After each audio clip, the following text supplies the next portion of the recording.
Alright, so I'm gonna have my morning Bosnian coffee right here. This, it has to be very dark, very Turkish.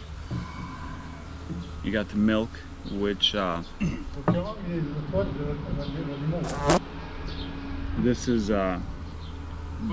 store-bought Bosnian milk, but we actually use a lot of just fresh milk from the cows. As we have, his brother here has 4 cows right now, so a lot of the milk. Sometimes we buy fresh milk because they miss it or whatever, but or store-bought milk. But we use a lot of the just fresh milk from underneath the freaking cow.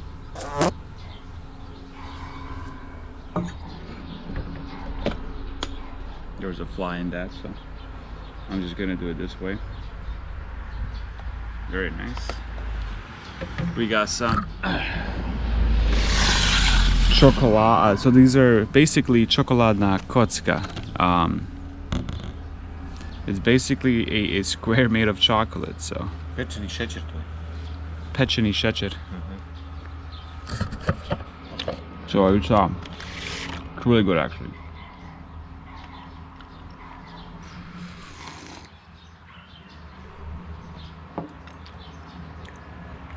A little too sweet, but the chocolate coffee is good.